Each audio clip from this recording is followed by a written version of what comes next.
Welcome to the prologue to the raw milk video, and something interesting came out, and I'd already filmed this a couple days ago, and now this story came out that they have detected bird flu in raw milk in California and issued a recall on all the milks labeled November 27th, used by November 27th, and this is from Raw Farm in Fresno, California. Anyway, this doesn't change my stance, and I want to also clarify some of this information. So yes, this is presenting why raw milk can be dangerous because of things like this, and this is a great example of that. But let's also not have a total freak out, and I stand by the things that I say later in this video, because I don't really think raw milk should be over-regulated still. Look at what happened. Nobody got sick. They detected it in the milk because they were testing the milk. Nobody got sick. Meanwhile, people are getting sick from E. coli all over the country from multiple different foods that were recalled due to packing houses not being clean or different kitchens and things like that. So I don't really want to get started about how raw milk is so dangerous or it's going to start the next pandemic or something like that. I don't think it's that kind of a situation. So I stand by what I said in this video, but let's be aware of these dangers and let's not turn a blind eye that this does need to be regulated on a large scale. All right, and let's get to the video. Oh baby, I like it raw. All right, let's talk about raw milk.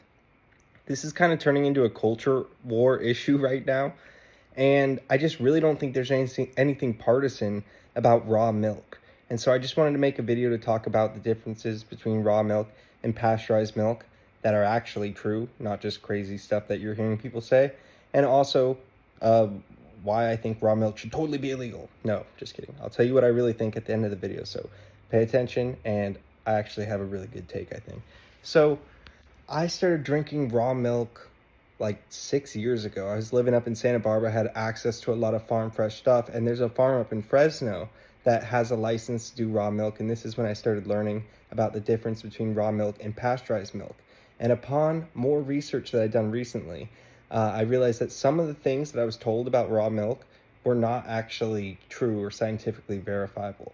Other things that I was told were true, but maybe not to the extent that I thought they were.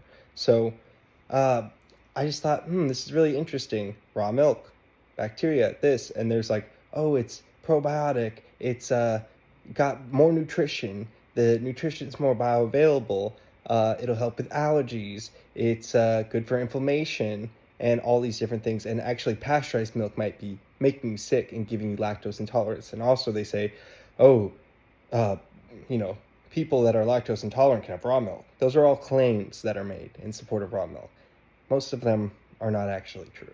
So upon hearing about all the hype initially years ago and talking to people at the farmer's market and just trying it, I was like, oh wow, this raw milk has a really nice flavor right when you open it. And only right when you open it. That crap is changing and going sour within days after you open it. So if you get that raw milk fresh and you open it right away, it's primo. And it's not homogenized, so that means you get the cream top and all that good stuff. And you can get some really good milk this way. And let me say this, most places you're not allowed to sell raw milk. Most companies are not licensed to sell raw milk. There are hoops and hoops that they have to jump through in order to be legally able to sell raw milk at scale. All right? So raw milk is probably more regulated, or raw milk is more regulated in a lot of ways than pasteurized milk. That's why there's so few companies selling raw milk in the stores. So remember that, all right? So raw milk is not like some dangerous thing that you get from some hippie that has a cow. That would just be like getting milk from your neighbor. And I personally don't think that should be regulated. That's not a big business. Maybe it should be like, oh, you have to put a warning label on it. Or you have to do something along those lines, but we sell cigarettes, we sell alcohol, we sell raw fish to people in the form of sushi, and we sell coffee, and there's a warning sign in the coffee shop. Warning, this can expose you to carcinogens, cancer-causing agents. So if we're allowing people to access all these things and just put themselves in a little bit of danger, then yeah, why wouldn't people at a small scale be able to sell raw milk? That's just a personal choice. I hope I'm not sounding like a preachy libertarian here, because it's kind of simple. It is risking yourself. It is putting yourself at risk because dangerous bacteria can be growing on that milk. And pasteurization actually came about because originally we didn't have, not because of this, but because of the bacteria in milk, we learned that we could heat it up very quickly and kill most of those bacteria. But Pasteurizing the milk doesn't make it entirely rid of bacteria. There are still some beneficial bacteria that are left over after the pasteurization. So your milk is not entirely dead, you know? So one of the reasons why pasteurization was so crucial in the past is because we didn't have refrigerated vans. So without refrigeration, it was way more often that milk was going to be going bad. If you can keep it cold, then you're actually maintaining a condition where the beneficial bacteria in that milk, that raw milk, will probably be able to keep at bay any of the pathogens. But so quickly, from being open, from being left in neutral temperatures, it can definitely go off quickly. So that's one of the drawbacks, the potential for bacterial contamination, and the second drawback being you have to consume it very quickly. All right, so imagine how much milk you see at the grocery stores. You could not have that much raw milk at the grocery stores. It just will not keep. People do not consume milk at that rate. You'd have to go to the grocery store and just buy a quart unless you were going to drink it all right away, because it just doesn't keep. So that's another one of the huge drawbacks, if you ask me. On that note, raw milk is really good for making cheese and yogurt with. Once you're fermenting it, you're making it so that the beneficial lactic acid bacteria will outcompete any of the pathogenic bacteria. So if you're having raw cheese or raw kefir or raw yogurt, that is good stuff. And I think that's safe, and I do not think that should have the same regulations as raw milk or be really included in the conversation. But raw milk, though, there is some dangers to that. So people saying like, oh, it's a conspiracy, they're trying to keep you from having the raw milk because it's healthier for you. It's like, no. People have died from drinking raw milk. In fact, if you go look at the history, there was a lot more deaths from milk before pasteurization, and now it's like only less than 1% of all foodborne illnesses are from milk. So it's changed drastically in favor of being more safe. So let's talk about it. Is raw milk actually healthy for you? True. Raw milk is healthier for you. When I was actually looking at a very non-biased look at this by the National Institute of Health, where they were looking at a lot of different articles and studies and bringing things together, it found that there was nutrient degradation from pasteurization, but it was less than 10% of the nutrients were lost, all right? So if you had whatever amount of vitamin A, it would have lost like 5 or 7% at most. None of the things were lost more than 10%. So is raw milk healthier nutritionally? Oh, a little bit, but is it healthy enough to warrant exposing yourself to those bacteria? That's a personal choice that I think you should be able to make as a free person, whether you want to expose yourself to that or not. Although I do think there should be regulations on people selling this en masse. Okay, so if you're going to be a big company selling raw milk at the grocery stores, I do think there should be some heavy regulations on you. And you should have to jump through a lot of hoops in order to be able to do that, okay? Because otherwise, who's going to be liable? Is the milk company going to be liable? Is the grocery store going to be liable because they didn't keep the milk cold enough? It just creates a circle of blame that is going to be very hard to get back to the source on it. All right, so if people are always consuming raw dairy products, knowing I consent to the fact that I'm going to put myself at risk for this, then I think at small scale, people should be able to do that pretty freely. Like the Amish, for instance.